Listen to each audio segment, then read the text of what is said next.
This is the famous bluish Chameleonicus frog from South Africa. Have you ever seen a specimen like this? No. It's a very clever frog. You see, it's bluish because it's different color. It's a blue color.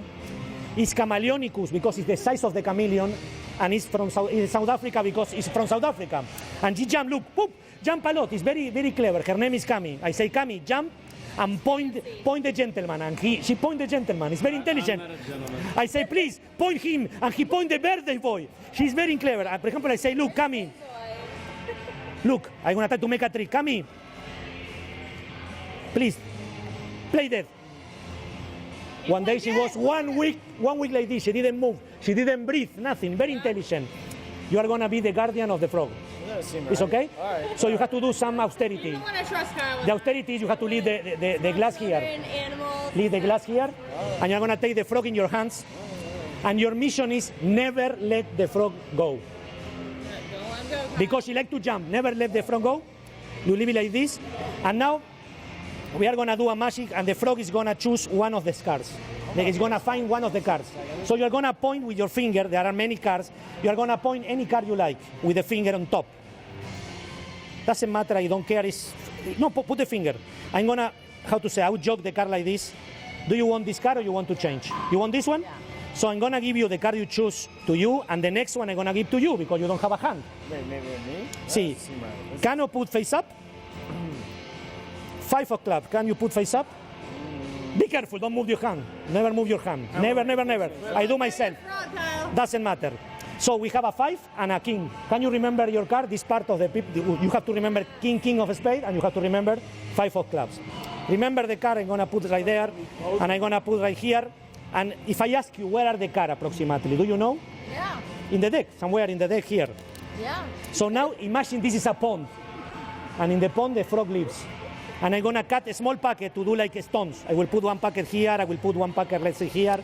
I will put one packet in the middle, another packet. You point where you want me to put.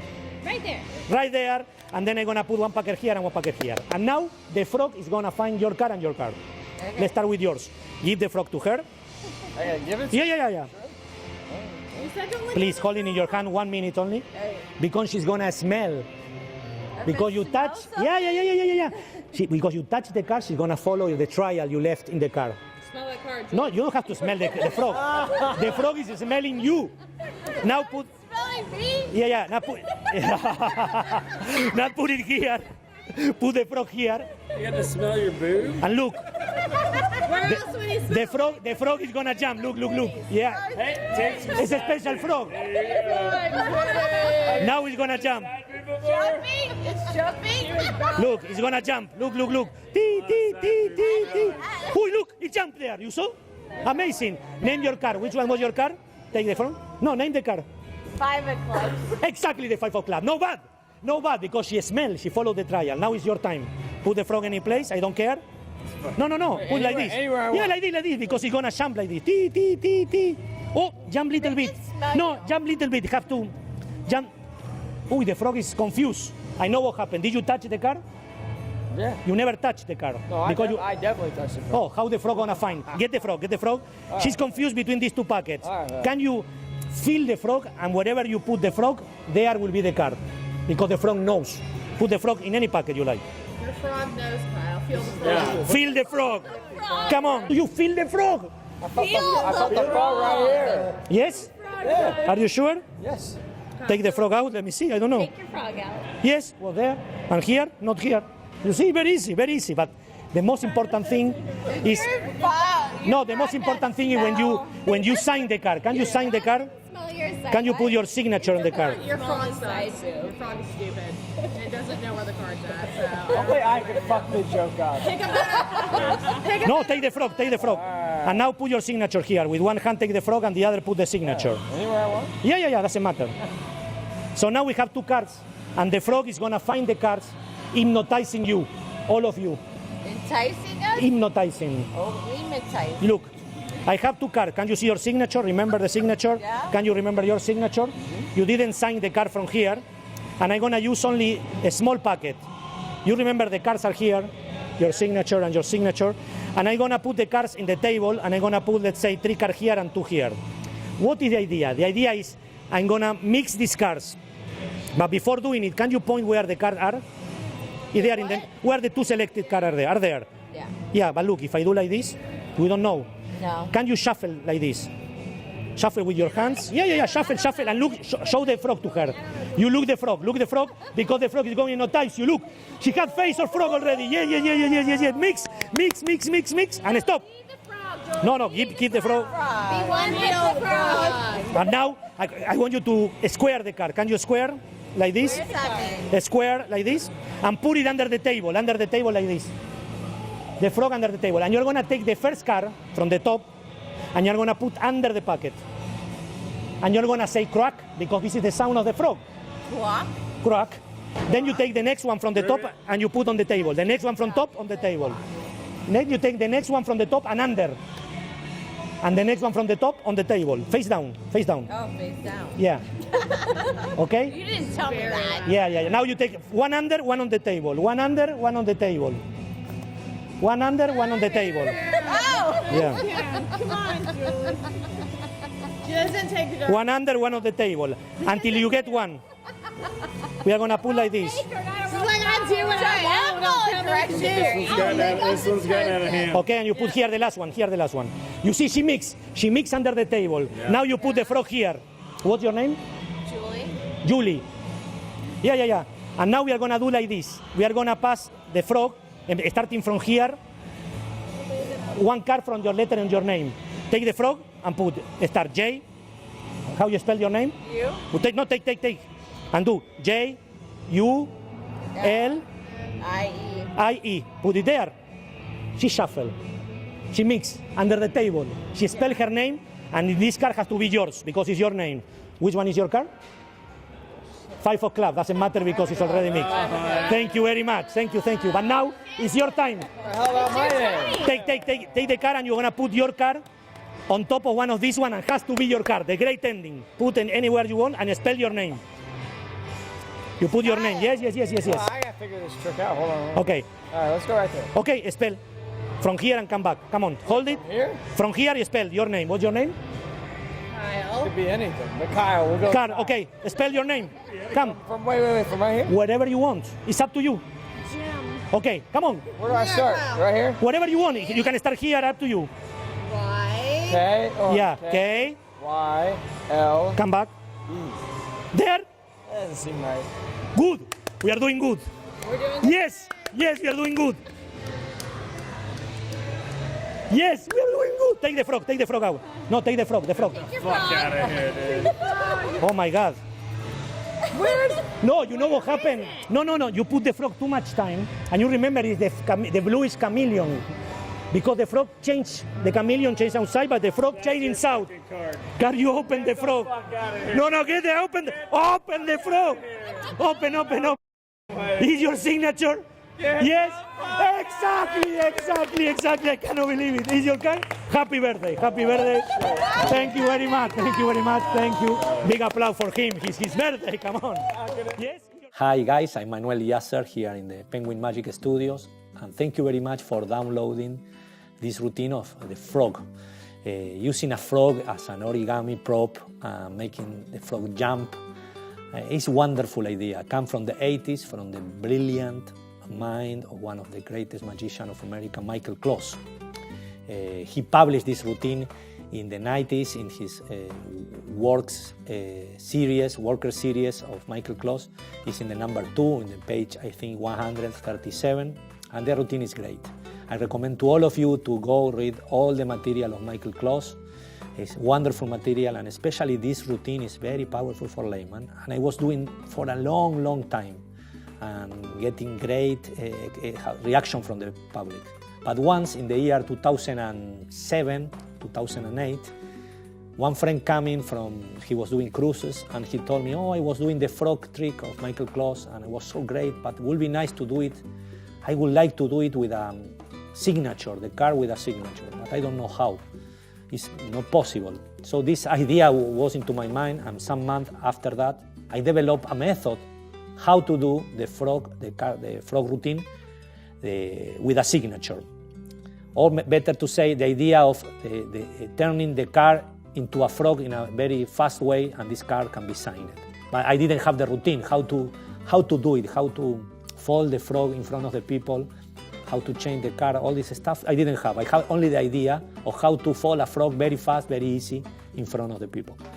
So then passed some years until I put the idea in a drawer, and finally after some years I decided, okay, I had to give it a chance, and I developed this routine I was doing for many years, and I'm very happy to release here because this routine is a completely different effect from Michael Kloss. It's not a transposition of cards. It has some similarities, but it's a different. I think I'm very happy, I'm very proud of this effect. And again, I want to thank you, Michael Kloss, for the wonderful idea of introducing the frog in the card magic. It's so nice and so emotional for people. They remind when they were a child, and the frog somehow or other is very attractive and jumping, and it's a great effect. So let's go through it, how it's done and which material you need to do the frog routine.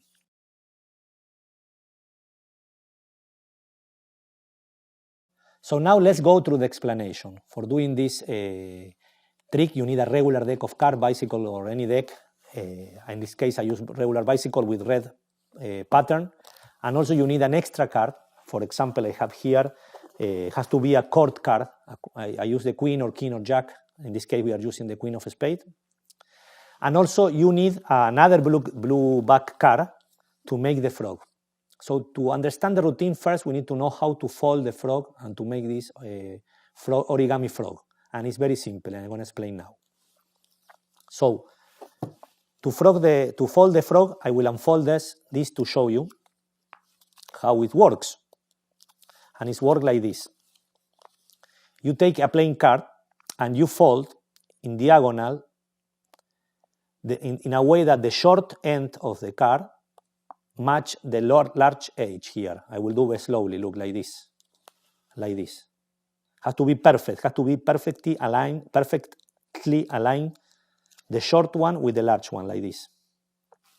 And then you fold the crease perfectly, in this way, like this. So the card is in this way. This is the first fold. The second fold you have to do is in the opposite direction. The same than this one, but in the opposite direction.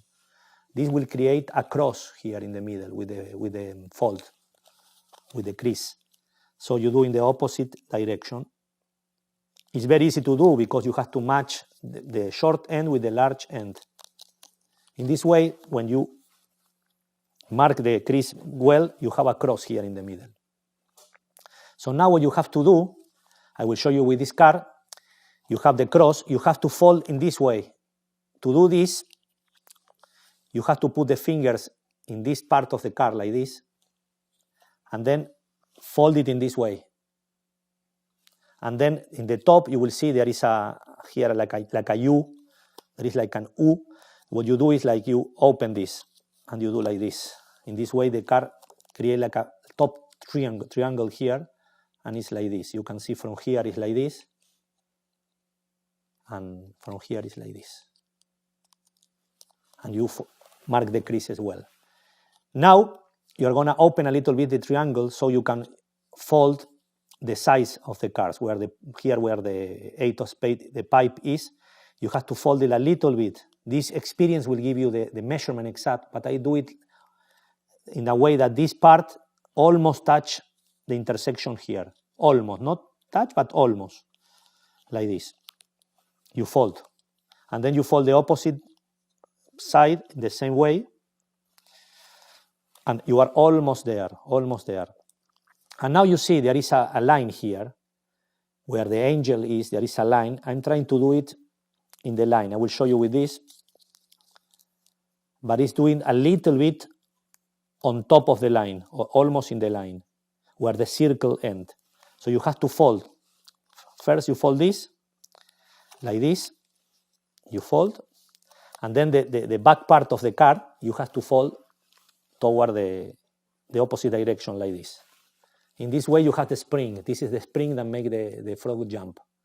Finally, you have to put the frog,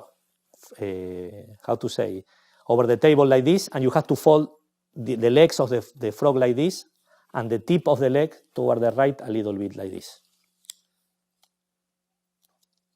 I know there are better versions of this frog available. You can search in the internet and you can find many ways of folding a plain cat in a frog in a more beautiful way. But I use this version because it's very easy to do, to fold in front of the spectator, this frog. I will show you later how. So I use this version. I don't do the advanced version that has more folds and is more pretty. I prefer to use this one to lose a little bit of, how to say, reality in the origami, but to gain a strong magic. This is when I use this. And with this frog, you can make the frog jump and do many things. Be careful because he's very depressed. He has suicidal tendencies. But you can do like this, and you can jump with the frog, and doesn't matter. So this is the first part, how to fold a frog.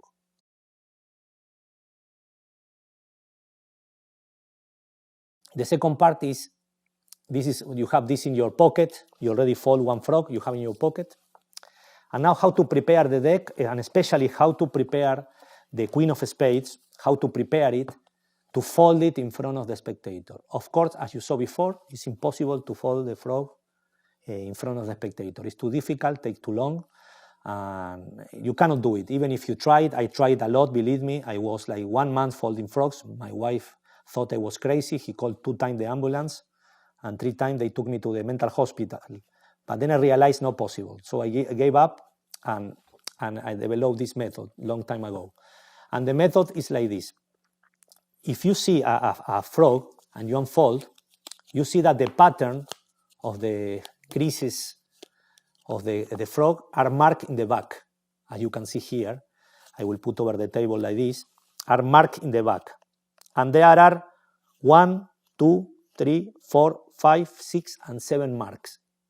Then I realized if with the help of a cutter, I do the same design on the back of a card, then it will be much easier to fold the frog with one hand and without looking in seconds, in 10 seconds, 20 seconds.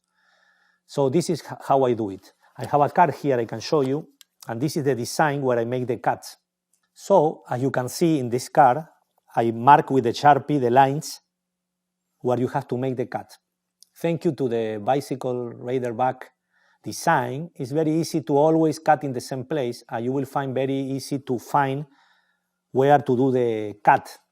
I'm trying to show you in real time now how to do it. So I will do it with a normal card. I will take this away.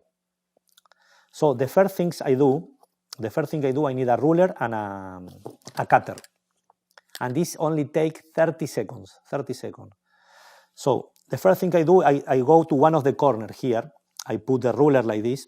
And then if you see, in the middle of the lateral part, long side, but in the lateral part of the design, there is a heart. It's a kind of heart you can see here in this part. Under the heart, there is a flower that has a diagonal line across like this. If you put the ruler from one corner, you will see that this diagonal part of the flower always match the diagonal from the corner. It's like that was a special design in a way like this. So you have to do a cut in this way. So you take a cutter that has to be sharp, but you don't do the complete cut.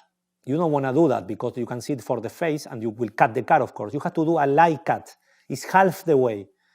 So if the cut is very sharp, only to pass in a little bit the line, you can do the cut. And it's like this. If you put the finger, you can feel the line. But if you see on the faces, you cannot see nothing because it's halfway through. Then, when you have the line in this direction, you won't be able to see in the camera, but the line is here. You have to do the same in the opposite side. So you shift the ruler like this, you go through this diagonal, and under the heart in the middle of the lateral design, there is the same flower with a lateral line. You align both together like this, and then with the help of a cutter, you make the cut. In this way, you have one line and one line. If you look closely, you will be able to see that in one moment, the two lines cross in one section, and this is exactly the middle part, where you have to make the middle line. So you go with the ruler to that section, and this section always make a coincidence in this part. You see, I will point the finger, but just above my finger, there is a curly design, like a curly hair there. And in the tip of the curly design is always where the center lies, always, if you do properly. So I always go there and put in the tip of this curly design and in the tip of the other side. And if you look properly and you feel with your finger, the two lines are crossing exactly there. So I make a line from one side to the other side of the frog. This is cut number 3. 1 and 1. Now I have to turn the car upside down like this. In that way, the 3 cuts I already made are looking to me. And now we are going to look for another line. We are going to do another line. And this line is going to be like this. I don't have exactly measurement for this line because sometimes I do it in one place or sometimes in another one. It's just, I do it almost like, I don't know how to explain, but I don't have a special measurement. I have, you see, here is the, rectangular design. So here is patting the line. I will put these 2 cards together so you can see. We are going to cut these 2 lines, lateral lines like this. These 2 lateral lines go from the diagonal line, although it's not necessary to go exactly from the diagonal, can be a little past, no problem, toward the end of the deck, and is parallel to the rectangular line in the design of the bicycle card. I mean this rectangular line. And it's only few millimeters. Doesn't have to be exact. You just have to see like the line has to pass through the chest of the little angel in the corner. Through the chest, in the middle of the chest. So what I do, I'm going to take this card away now. What I do is I put the ruler parallel to the rectangular line.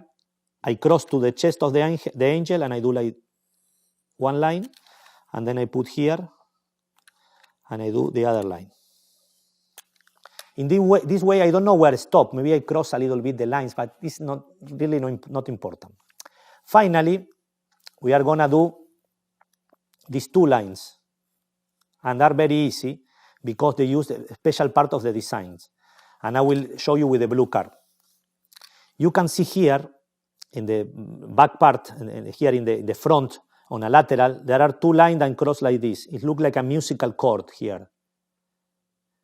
It's like a triangle here, and the other side the same. So I'm going to go for the intersection of this triangle there. Again, if you see, here is in the intersection of these 2 lines, there and there. I always do in the same place. So you take the ruler and you do from one side, large size to the other in the intersection. You make this line. And then you are going to see here, there is a little flower in the line, in the round line of the design. Here in the corner, there is a little, leaf. It looks like a leaf of a plant.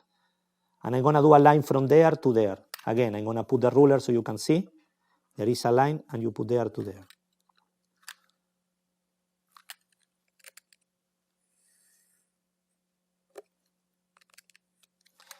In this way, you have the 7 lines done. You can do this in 20 seconds, prepared, because I know where the line lies exactly. But if you don't, at the beginning, it will look complicated. But if you open a frog and you unfold a frog that you just fold, you see all the lines go exactly through there. So you will always cut in the same place, and the frog will always be folded in the same way. And you have to fold the original one, the one I started at the beginning, trying to match how this frog is going to be folded at the end. This is the idea. So once you have this card, everything is prepared. So you need the frog, you need the extra card, and you are ready to go.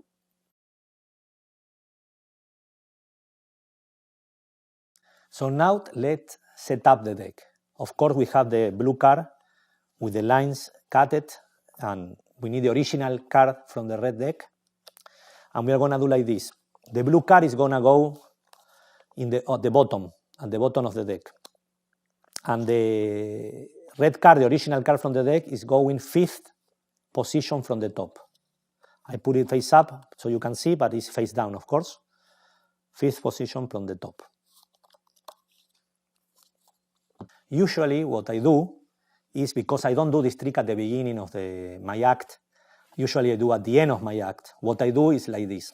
I take the blue card and the original card from the deck that match this blue card, the Queen of Spades, and I also take an extra card, any extra card, maybe a joker if I need, the deck complete or a card from the deck, and I put the 3 cards together like this. So the blue card is in the middle, and the matching card of the blue card is on the bottom, on the face of the packet. And I put this packet inside the card case, like this.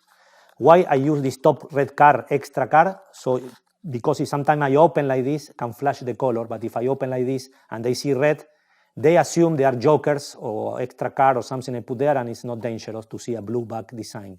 Because you don't want people to see a blue back design card when you do this trick, of course. And I keep like this close, and I come with the deck, take it out, leaving these 3 cards, and I leave the card case there, and I do many routines, a lot of routines. When I want to do this trick, I say I'm going to do a magic with my little pet, and I take the deck and I put the deck inside the card case. I leave the card case with the deck halfway like this here, and I introduce the frog. And here comes a lesson I learned from Tamariz that is very important, and this is why I will tell little story, 2 minutes about this, 1 minute about this. We need to help the spectator to understand the effect. We need to make the effect clear for them. Sometimes the effects are great and very clear, like the linking rings, for example, 2 rings link together and unlink. And you don't need to clarify the effect for the spectator. They already understand perfectly the effect. This is one of the reasons these linking rings are a classic. But sometimes the effect, I'm sorry about the words I will use, has some defects, little defects. And when the effect has some defect, you need to correct the defect using different tools. And one of the tools I use is the pattern. So there is a reason beside comedy and entertaining, and being entertaining and being funny or whatever, that I say the word I said. And it's to help the spectator at the end to understand what is going to happen and why it's happening. So when I introduce the frog, as I said, before I put the deck inside the box, what I say, this is the bluish Chameleonicus frog from South Africa. Of course, you can use any word you like, but please, I'm trying to understand why I'm using this word so you can use your own. First, I say the bluish frog because I want to establish this frog is different color from the deck. So I say this is the bluish frog because it's from blue color, not like the deck is red. In this way, I establish I have a frog that is blue and it's a different back from the deck.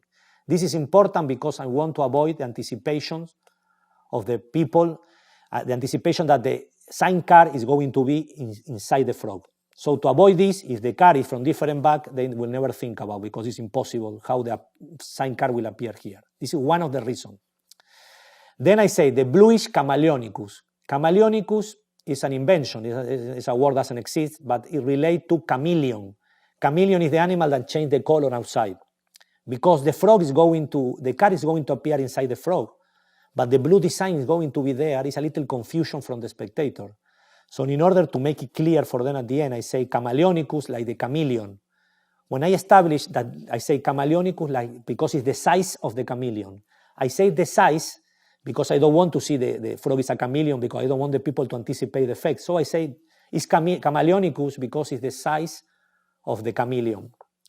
And it looks like it's a scientific term, no, from the museum, no, Chameleonicus. And then I say from South Africa because I want to establish some place. I don't know, it doesn't have any reason for that besides being entertaining. No? So I say the bluish Chameleonicus frog from South Africa. This is the reason why I use this pattern. And I like to play with the frog. Remember, the magic is about the effect and also the motions that create. And you know, being a frog jumping from one hand to other, answering question is so funny for the public, so attractive, always create laugh. And I like to say, for example, I create a little name for the frog. One friend from Colombia advised me. The name is Cami from Chameleon. I say, Cami, please jump and point the spectator. And assume as the frog points someone, I say it immediately. Please, Cami, jump and point me.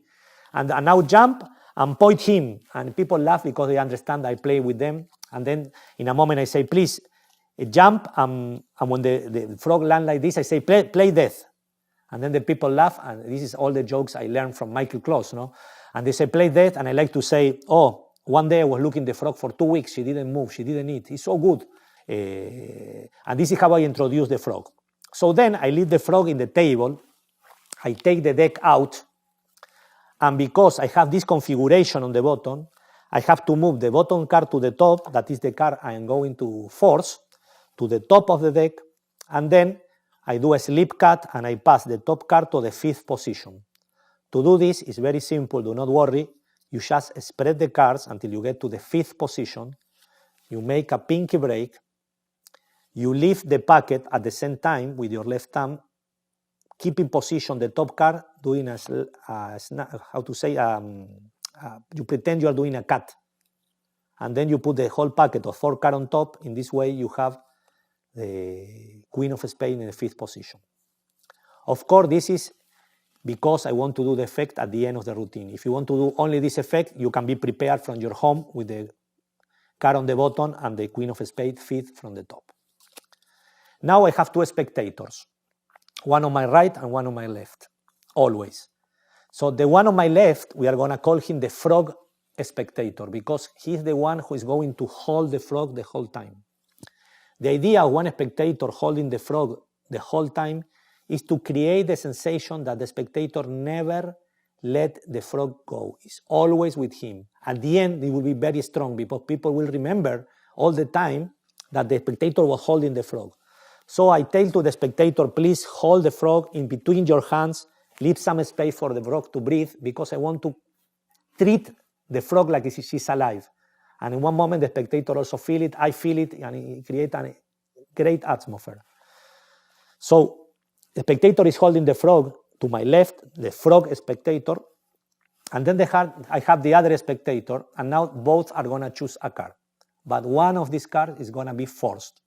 But the force will be cloud with the free selection of the other spectator and work like this. I will give you 2 options, but this is the option I use. And the reason because I use it is there are 2 reasons. One reason, because it reminds me a lot to Michael Kloss' original version, and I like to keep stuff from his version to remind me the origin of this routine and how great it is. And the second version is because, as Michael Kloss explained, I think this force is the best. And this is Hofzinser force, and it's very simple to do. Don't be afraid of it, you can learn it. And if you learn it, you have a force you will use all your life. And it's like this. I turn my body to the right a little bit with the help of the feet. That means the left foot is toward the front and the right foot to the right. I spread the cards until I get to the 5th card, and I say to the spectator, you are going to touch one card. Then I raise my gaze. I raise my gaze up to the eyes level of the spectator. You understand? And when I do like this, what happens is like this. My left thumb, is on top of the card number 4. I will put this card here so you can follow better. Card like this. My left thumb go on top of the card number 4 from the top. And my fingers, right fingers, are just on the back of the card I want to steal. So when I raise my gaze like this, looking to the spectator, the fingers of the right hand pull the card toward the right. Meanwhile, the left thumb keep the card on place. And this card literally disappears from the deck. If I do this with the card face down, it looks like something like I'm going to pass the card like this, I make a pose, raise the gaze, and in the same moment say, and you are going to choose a card, touch a card. And the card go under the spread in this position. The name of this technique is the cool under the spread. I'm sure you are familiar with many ways of doing it, but this is the way I learned to do it. And if you want to do it right and you don't want the card to see from the front, you have to put your pinky finger in the back. This I learned from Tamariz. And you have to pull the card toward the right and toward the back. In a way, you feel that the card you are pulling is cutting your little fingers. So you pull to the right and to the back. So you cannot see the card from the top. And to also cover a little bit, you put your fingers on the front and then you cannot see nothing. This is very simple. In this way, you can spread like this, but all the cards are going under the card you want to force until the spectator touch a card. When he touch a card, you take for example, this one, you push this card farther like this, and at the same time, you insert the Queen of Spades under the card the spectator just touch. And you tell to him, please, do not lose contact with your card. The spectator is putting the finger and you are putting the queen just under the card and closing the spread.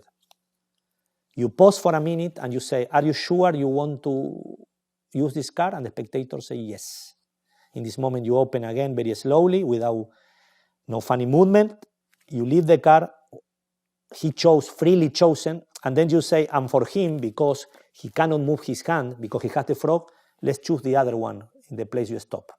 And you put the other card here, of course, the Queen of Spades, the card you force. This is very simple. Let's make a pause for a minute and let me give you another choice. Another choice will be like this.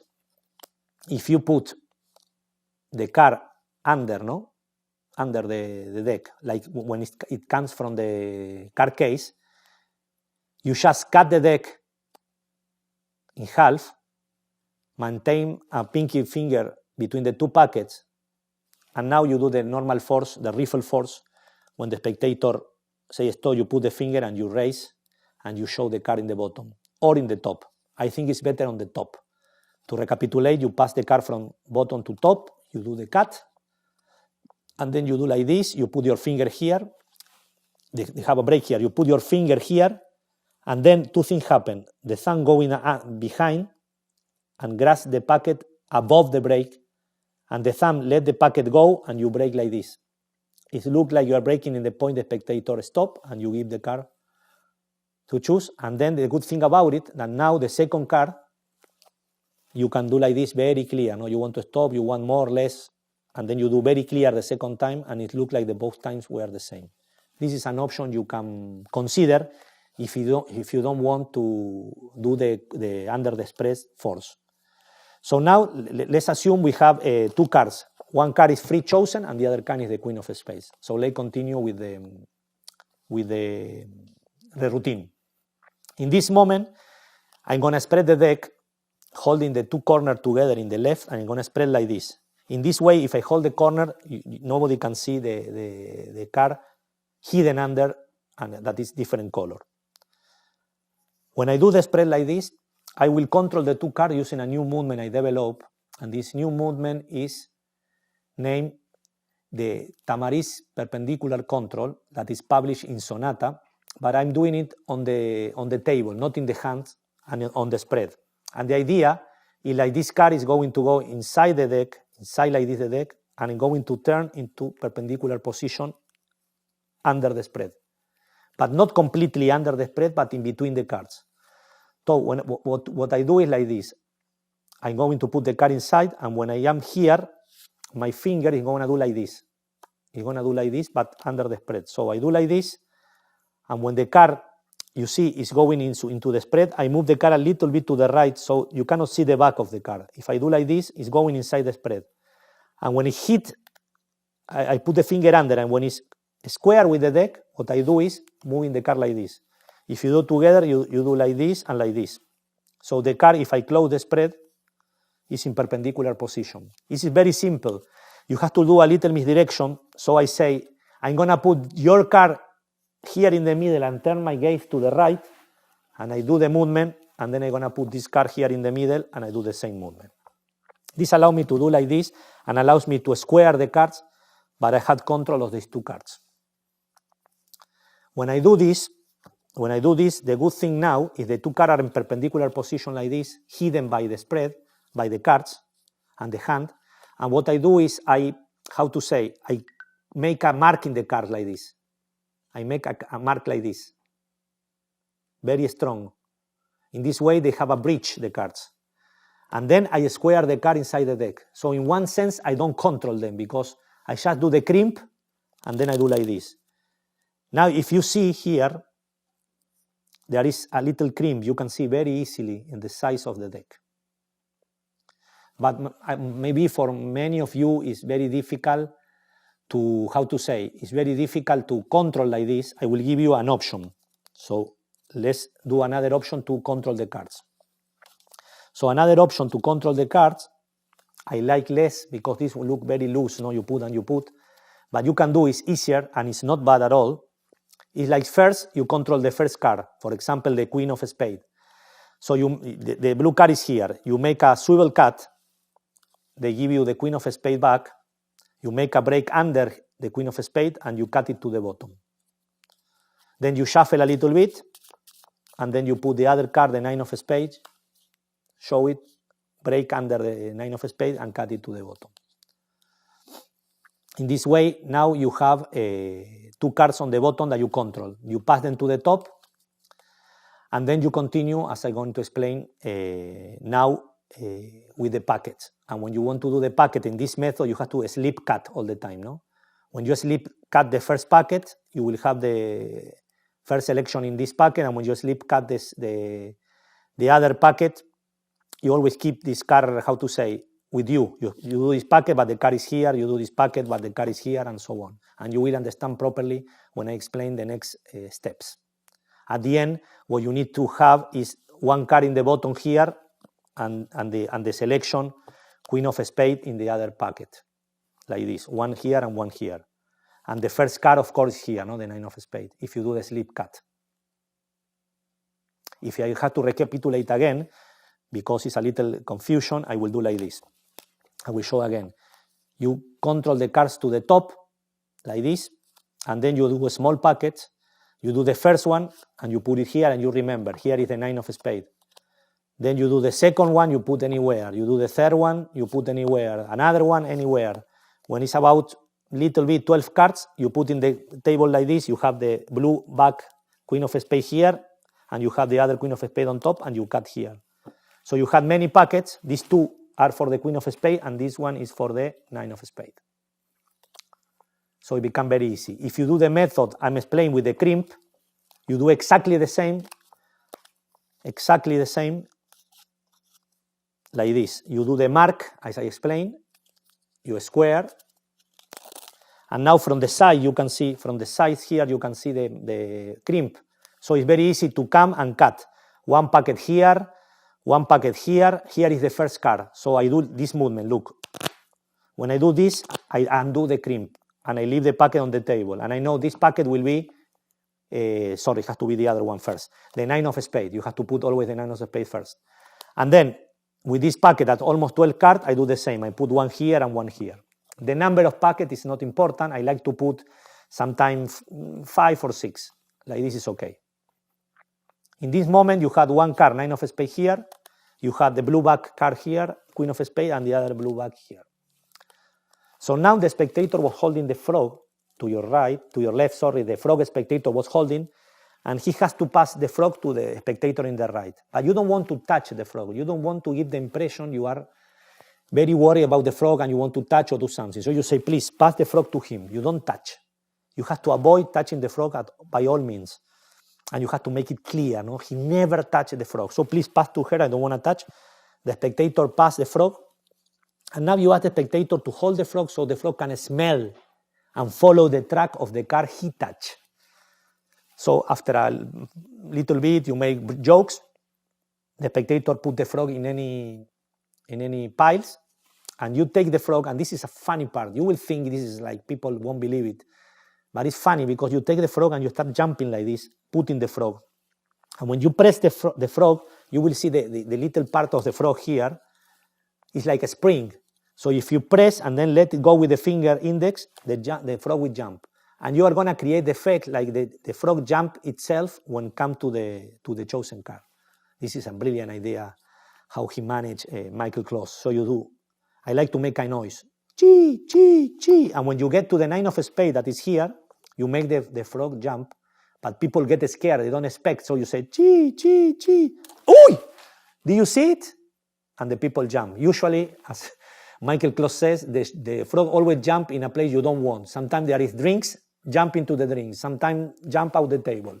If this happens that the frog jump out of the table, I have a line that say, please take care of the frog because the frog is very depressed and has suicidal tendencies. And the people, and laugh a lot. Now I'm going to come here and pick it up. So now after you do like this and the frog jump, I will do it slowly because I don't want to jump again. Jump, people scream sometimes, or laugh. And you say the spectator, the frog spectator to your left, please take the frog. Never leave the frog on the table. It's very important. So the spectator immediately grabs the frog and you say, which packet will jump in this one? Which one is your card? And you unfold here you unfold the crimp and you say the 9 of Spades, exactly the 9 of Spades. So basically, you are doing almost like Michael Kloss effect of finding the cards. But I like more this pattern. I explain why in a little while. And you leave the 9 of spades to your right, near the spectator to your right. Now the spectator on your left, the frog spectator, is having the frog, but there is a thing. He never touched the card. Why? Because when we choose the cards, he chose one card, he got the next one, but he never touched it. He never put the finger on top. Why? Because he was holding the frog. And this is very nice because now I say, please put the frog in any pocket. And now the situation is I have a queen in this pocket and a queen in this pocket. So I start doing like this. And when I get on one of those pockets, I just make the frog jump a little bit. And I say, no, has to jump better. Let's try again. And I do the noise, of course, chee, chee, chee, chee, chee. And when I get here, I also jump. Then I raise the hand, I become like, what happened? And say, oh, I know what happened. The frog is disturbed, is confused.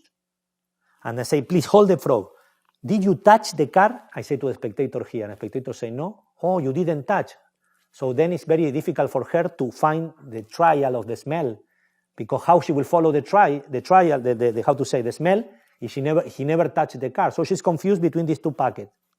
Then I take the other packet away, like this, and now I say to the spectator, and this is very strong every time I do for layman, hold the frog and let the frog guide you to the packet where the frog thinks is the card. And the spectator put the frog in any of these two packets. So one card is in the top, is the Queen of Spades, original from the deck, and the other is here. And there are two possibilities. Let's go for the most difficult one, no more difficult, the one that requires more movement, and then the other one will be obvious for you in a little while. If the spectator chooses the card where the frog is on top, you simply say, are you sure? The spectator says yes. You say, pick up the frog. The spectator takes the frog in his hand. Name your card. The spectator will say Queen of Spades. You unfold the crimp and you say Queen of Spades. And this is the effect. People applaud, and then immediately you leave the Queen of Spades here. You come to the top of this card and you say, because of course it's not here. And when they see it's not here, they say, oh, what happened? No? It's very strong because you say, oh, what happened if I put in the other packet? I don't know what happened. And it's very strong.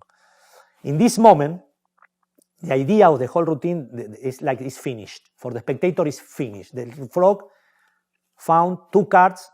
The frog spectator is holding the frog because you told him, but the routine is finished. And what you want to do is you want to change this card from the card here in the relaxation of the routine. And this is how I do it. I just put the two of hearts here. I put this packet here. I put the rest of the cards so that the blue card is on the bottom. Then I take the original Queen of Spades and prove here, and the 9 of Spades on top. And as soon as the 9 of Spades fall on top, I cut it, I spread like this and cut into the bottom, turn the packet face up and do like this. It looks like I'm taking the two cards. I take the two cards like this, I put on top, and it looks like I'm cutting them to the bottom. But actually what I do is I left the Queen of Spades on the top, and I don't care anymore, and I change for the blue back. Meanwhile, the people is, oh, how nice, or if they like it, or how horrible if they don't like it, but they are clapping or thinking, and you take the two cards and leave it there. What happens if the spectator choose the other packet? What 50% of the time happen? It is like this. You have two packets here with one card on the top and the 9 of Spades here, and you gather the deck here. So the spectator put the frog in this packet. You say, are you sure? He say, yes, please take the frog. The spectator hold the frog. And then instead of showing this card, you turn around the packet and say, let's see, oh, which one is your card? Queen of Spades? Pues great, the Queen of Spades. And you took from here and you put here. And then to show that the queen was not in the other place, you turn around the packet and you say, let me see here. Of course, was not Queen of Spades. And you are in the same position, but better because you already changed the card for other color. People is applauding, and the only thing you have to do is clapping. Is you have the Queen of Spades on the top. You put all the packets, so the Queen of Spades on the top of the packet, the original one. You leave it there, and you are in the same situation than before.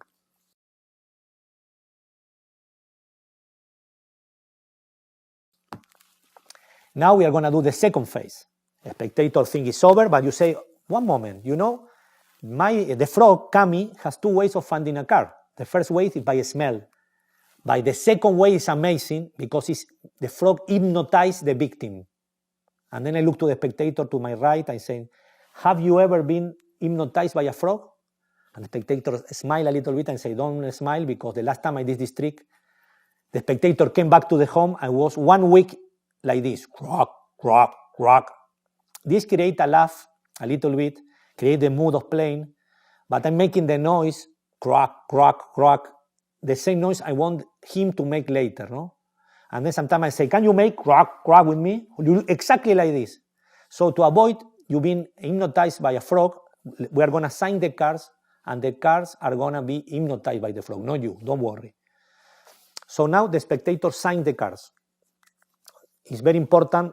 The one in the right can do it freely because it's a back design, but you want to condition the movement you are going to do in the other one. So I always put my left hand a little bit on the card so the spectator doesn't turn around, and to hold it in place and the spectator make a signature. I will make a signature here, like this. And now I'm going to the other spectator who is holding the frog and say, please, with one hand hold the frog and with the other sign, and I will hold the card for you. And the spectator sign here always in where is white space. So imagine I will sign like this. Usually, what I do is I ask other spectator to tell a number between 1 and 10,000. Why? Because it's so impossible the effect is going to come. I don't want the people to think somehow he managed to duplicate the signature. So he put a number sometime, 1, 4, 7, 3, 5. I don't know, doesn't matter. And another spectator sometimes says, and you sign also, because I want the more effect at the end. Now I put the Sharpie aside, and now we are going to do this movement that is very, very clever, and it's like this. We are going to put the Queen of Spades that is blue back on top of the 9, but not completely on top. It's a little bit to the left. Then I'm going to hold the deck in my hand, the complete deck, and I'm going to obtain a break under the face card, the 6 of hearts. I take both cards together like this, both cards together. The Queen is a little lateral to the left and the 9 is on the bottom of the packet, and I put the packet aligned with the deck in the way that the Queen of Spades is aligned with the 6 of hearts and keeping the break under. You can see the configuration right there. Meanwhile, I make a pause, I go to my right, and the spectator touch the signature to see that the ink doesn't remove. Can you recognize your signature? Say yes. Then I go to my left, the same. Can you recognize your signature, the number 14735? Yes.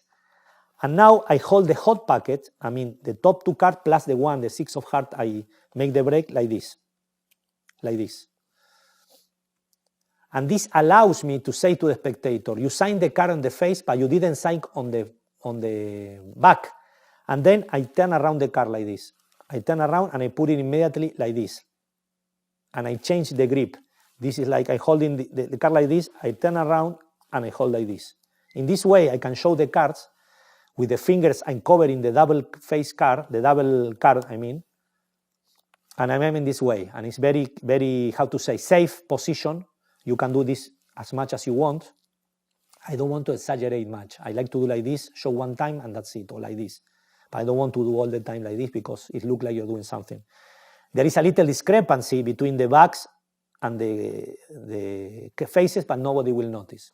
By the way, this great change is a version of the change published in Sonata's book by Juan Tamariz. The name is The Leather Change. But this is, instead of being vertical, is in horizontal position, but it's basically the same change published in the 90s by Juan Tamariz. It's a little variation.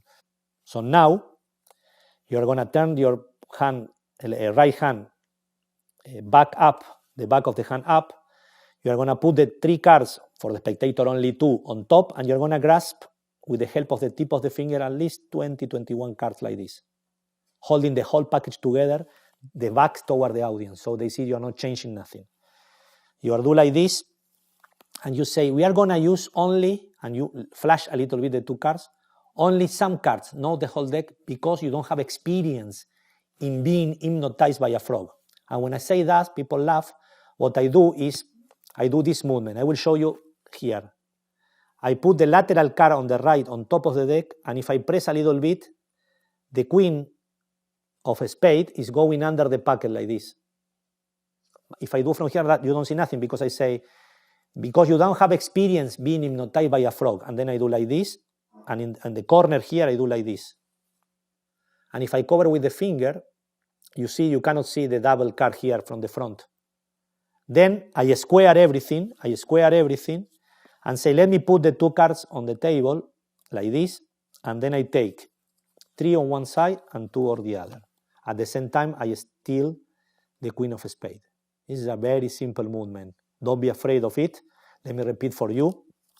It's very, very, very simple movement. It's like this. Again, you are in this position, like this, with the card square. You show last time, you put here, and then you press, and you have to, the finger is covered here, is covering the double card, and then you have to square only. Square a little bit and leave the card on the top, on the table. So you do like this apparently. See, let's put it here. And then you take 3 cards and 2 cards. In total, 7 cards. 2 apparently chosen cards, only 1 here, and 5 cards more, 7 cards in total. And the queen of spades is under this packet that you put without looking and without paying attention on top of this packet, but a little lateral, like this. Like you don't care. So now exists the possibility, like the people think maybe he did something with it. So what I do to avoid this thought coming to the mind of the spectator is like I square these 2 cards, and I say, let's put the card here. And I do like this, like flashing the signature. When the spectators see the signature, they assume both cards are there, because they don't have to think, oh, he stole someone because he's going to fall in the frog. They don't know the effect that is going to happen. So I square the 2 cards and say, let's put the card sign here on the middle of the table, and I do like this. And then I turn this card face down, and with the help of the cards, I take these 2 cards and I spread like this. So these are the 2 apparently chosen cards, only 1. And I want to make a crimp, a corner crimp on the chosen card, on the only chosen card, the 9 of spades in this case. So what I do is like I move to my right and I say to the spectator, can you touch the chosen cards? In plural, chosen cards. And when I do this with my, middle finger, and with the help of the other middle finger of the left hand, what I do is a crimp. I fold the card down, but I fold it a lot, not a little bit, a lot. In this way, if I show you, the card is very folded. So you can recognize immediately. But this is under the spread and under the movement of doing like this. Can you touch the card? Okay. Do you know where the cards are? And they say yes. And now I do like this and say, but if I shuffle like this, and the spectator laughs, say, no, can you shuffle like this? And the spectator starts shuffling like a domino shuffle. In this moment, I say to the frog spectator to my left, to show the frog to the spectator who is shuffling, move the frog like this. The spectator has to look the frog, and all the spectator has to do croac, croac, croac, and this is very funny. Everybody's saying croac, croac, and I say, look how he's looking, look how the face, he has almost face of frog, and the spectator is looking and shuffling. This is very funny, create a lot of laugh, very entertaining, and the spectator is shuffling. I want the shuffle to be wide, not to be small, because I need to recognize the crimp card, the corner bent card, and to put it on the bottom of the packet. So if the spectator is doing very small, I say, no, bigger, and the spectator is doing like this. In one moment when he stops shuffling, you spot the card, you can see the card is bent, and you put this card on the bottom of the packet like this. You do like this and say, okay, take the packet. So the spectator now is squaring the cards, and now come a moment, is psychological moment. Or better to say, the psychology is coming to help you to justify something I'm going to do. I want to grasp this packet, and I want to take this packet under the table to fold the frog secretly. But I don't have a reason for that. So the reason is like this. You say to the spectator, you are going to put your packet square, flat, horizontal, but under. You say square, flat, horizontal, but under. People say, what? What is this guy saying? And as if you don't have words to describe, you say, let me show you. You go to the packet, you take the packet you just left with the queen of spades under, and you say, put the packet like this, but face down, the spectator does the same, and go under the table, like this. In this moment, the spectator hold the packet and go under the table. Now, two different things are going to happen. First, the spectator, after shuffling the deck, is going to do a process of process of eliminating cards until he gets one, and this will be the nine of spades, and I will explain you first. At the same time this is going on, and meanwhile I'm explaining the process, we are going to learn how to fold the frog without looking and with one hand. I know it sounds crazy, but it's very, very easy. So first let me explain you, although these two things happen at the same time, let me explain you what the spectator is doing under the table. When I had my packet under, I explain him how to do it. The spectator will pass the first card to the bottom, next one on the table, he will put over the table. The next one to the bottom, next one on the table. Next one on the bottom, next one on the table. In this way, because the card is number 7, will be the last card that the spectator holds under the table. And then you are going to tell in a moment, please bring the card and put it here. This is what is going on the spectator under the table. But let me explain you what is going on our packet, because it's far more interesting for us. So remember, the spectator has the nine of spades. You say, please keep your packet flat, horizontal, but under. What? And you take the packet and you go under the table. And you say, keep it like this, under the table, but face down. Face down. So the spectator is with the packet here, and I am under the table. And I'm going to show you what I'm doing under the table, but here on top.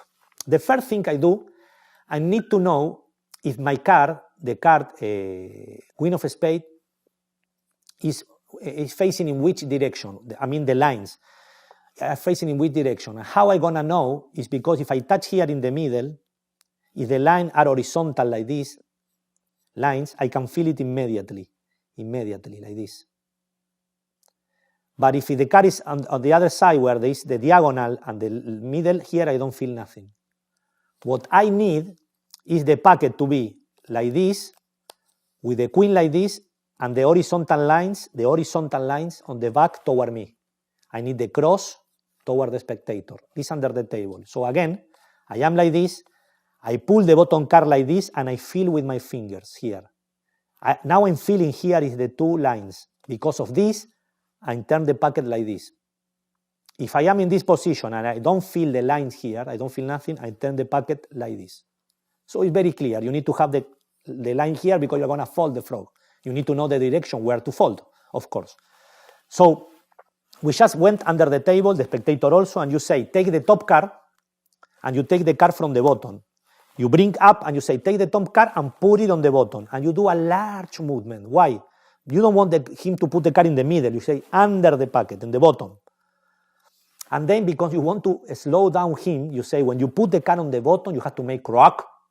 And everybody laughs. The spectator say, what? Yes, you have to say croac. Meanwhile, he's doing this with your left thumb. What you're going to do is you are going to spread a little bit toward the front the card to move, to out-jog the card to the front. And with the help of the left thumb, you are going to fold diagonally, this diagonal. And it's very easy because at the moment you keep the card in place with the finger. With the thumb, you do like this, the card folds itself. It's very easy. You don't have to do nothing. And the spectator is doing croac. And then you say, and now take the top card. And you go under the table, but you don't take the top card. You say it, but you don't do it. Take the top card and put it on the table. In this moment, when you say take the top card, you fold the other side with the help of the right hand, and immediately you take the top card and you bring it up. And the spectator does so. He put one card up.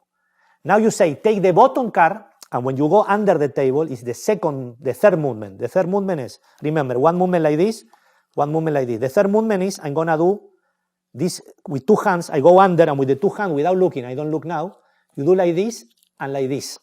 And you are doing the triangle. But it's very simple because as soon as you press, it would fall automatically because of the cuts. It's so easy. And now, you take the second card. You say one on the bottom and one from the top on the table. Now you go to the fourth movement. You remember, one diagonal, two diagonal, and the triangle. The fourth movement is like this. You're going to fold the sides. It's very easy because there is a line. You fold one and you fold the other one. It's very easy. And you take another card. And the spectator does so, the third card. And the final fifth movement is like this. You are going to turn around this. You are like this. You turn around like this. And then you're going to put the thumb here and you're going to fold like this. You're going to do like this. Because of the cut, it's going to do immediately. You do like this, and already you have the frogs. You see, you have the frog folded a little bit, and then sometimes you have to do a little correction, but not necessary. And then I do under the table this movement, so the frog can jump. So if you see the frog like here, it looks exactly like the frog they have in the hand. Exactly, not exactly, but they don't notice the difference. So the spectator is continue doing this, but you have the frog already fold and you put under the hand in this position here. And the spectator continue to put under and on the table. And you say under and in the table, under and in the table, until the spectator got all the cards except one. Now you are asking why we are having this bent corner card. Because I want to make sure he didn't mess up under the table and the card ended here. If this happened, do not worry. I will tell you what to do. Do not worry. But normally, 95% of the time, the spectator do it right because I explain very good. Meanwhile, I folding. I take a lot of time because I need to fold the frog at the same time for the spectator to understand the process. So now I am in this position. I have a frog folded. Nobody even think about it because I have a really good reason to go under the table. And the spectator had one card under. And then you say, bring the card, put it here on the middle of the table, and you say to the spectator, take the frog and put it on top. Now, it looks like science fiction, but the frog is the hottest element in the routine. We are going to change the frog for the other frog, and this spectator will never notice, no one will notice, and then they will swear the magician never touched the frog. This concept of doing this, changing something that everybody is looking at, is very important. I learned how to do it from a routine of Juan Tamariz he performed in the Thyssen Act in 1973. If you remember, he has a purse here, and he changed the purse. He changed the purse in front of the spectator's face, and nobody noticed. And the reason, I can't explain the method of how he does it, but I can explain the philosophy behind. And the philosophy is like this. If you want, I want to change this, I need to create an effect, a relaxation, and an emotion. So the spectator put the frog, and now I need to show this card. So I need to take the frog away. There is a reasonable reason to move the frog. So I take the frog with the thumb, hold it like here, like this. I take the card, look to the card, and put faith that something failed. And I say, which one is your card? And the spectator says, 9 of spades. Are you sure? And the spectator says, what happened? Maybe failed. And they say, yes. Sorry, not to this one. It's to the one here, so to my right, sorry. So you look to him and you say, which one is your card? And they say, 9 of spades. Are you sure? And he says, yes. And in this moment, two things happen. I say, great, because it's the 9 of spades looking to him. And at the same moment, without looking, my hand is going to the left and is holding the frog I just pick up from the table. Remember, I pick up. Is holding in place and leaving the other frog like this. At the same moment, I show the card, look here and move the card there, and do like this. And the people applaud, and I have the frog here. In this moment, I put on my lap the frog, I let it fall in my lap, and leave the packet here, and the frog is in my lap. Or if I want, sometime when there is some people here, and I want to do surrounded, I put the hand near the pocket, and I drop in the pocket the frog. So in one sense, I get rid of the original frog. Now the spectator has a frog in front of him, and without talking, this is a theory I have, difficult to prove, but I think it makes sense, is people pay more attention on what they hear more than what they see. So in another way of saying it, if you say something, it's more easy to remember than if they see something. So instead of saying to him, hold the frog, because I don't want to remember that the frog was there, I just look to him and I say like this movement, because I was conditioning the spectator to hold the frog all the time. When I do this movement, he will hold the frog in his hand. but because I didn't tell nothing, nobody will remember this happened. Because they are clapping about this. I say 9 of spades. I do the change, leave the packet, and I say like this to the spectator. And the spectator hold the frog. And now come the last moment. And the effect I'm going to create to kill the anticipation that the blue card will be the frog is like the spectator is going to put the frog wherever he wants, and there will be the card. This is not a great promise, but it's a strong promise. It's a 1 out of 6. So it's not bad. So the spectator is holding. I say, please, let the frog guide you. Look the frog first. The spectator look the frog. Everybody croac, croac, croac. Very funny. And then put the frog in any moment, in any place. And now, when he leaves the frog, sometimes he leaves like this. Doesn't matter. You say, put it properly. He put the frog like this. You say, you look like the trick failed. Imagine, no? The effect is, I know where the card is. I know it's here, for example. And for me, the trick failed. So I say, are you sure? And then I say this is psychological because the card is not here. Of course, it's there. But I want to create the impression that the card is here, and I want to force the spectator to place the card. This is a little false clue I give to the spectator to think, to grasp, to say, okay, we know, he knows where it is, and he's forcing him. So I say to him, can you tell me a number between 1 and 2? And this is so ridiculous because there is no number between 1 and 2, and leave you with only 2 options, 1 or 2. And it's so funny at the same time, but he say, oh, you need a little help. I will help you. So the spectator said 1. If he says 1, I move the card toward my left 1. If he say 2, I say, I'm going to count like in Argentina. 1, 2. And the spectator laughs. And I say, what to do? I have to help him. He doesn't know how to do it. It's the first time he's been hypnotized by a frog. And now come the moment. And the moment has to be hands clean, turn around. Oh, yes, we are doing great. Yes, we are doing great. Every time I look, I feel out, yes. And I look here, a little suspense, because it's this one or that one. Pause to create, how to say, tension. Yes. And in this moment, I say, take the frog. The spectator grasps the frog in his hand. I hold his hand on top, near my face, and I say, and I make a pause. You know, when you pretend you are making a mistake, you cannot do, oh, it's terrible, it's not your card, because nobody will believe you. We are not actors. So what I do, and I learned from Tamari's psychology, is you see the card, and from Vernon especially, when he turned the card like this, he talked a lot about this, is you look the card, you make a pause, and you don't do nothing. You stay like this. And people say, what is going on? And inside you are thinking, oh my God, what I'm going to do? This is not the card. But you don't say it, you feel it. You make a pause, cannot be a long pause, cannot be 1 hour like this because people go to the house, but maybe 3 seconds. And then you say, which one was your card? They say Queen of Spades. And then I lower the card, not like this. I lower the card like that, like I don't want to show, but I show. And I start looking, where is the card? And in this moment, people, happen to me many times, start looking under the table because the spectator had the card under. Maybe they think they fall 1 card when he was doing like this. And I look like this, and then I use the hook. You remember at the beginning I told you, the bluish Chameleonicus frog from South Africa. This is a hook I put at the beginning. This hook is to help me to clarify the fact. And then I say, you remember the name of the frog? And everybody will say Cami, because of the chameleon. If they don't say, I say, no? It's Cami, you remember, because of the chameleon. And I name the word chameleon. I say, because you leave the frog too much time on top of the car, because it's like a chameleon, change. But usually chameleon change on the outside. But because this frog is wonderful and magical, the frog change in the inside. And in this moment, believe me, all the parts are getting together for the spectator and say no. And everybody starts saying no.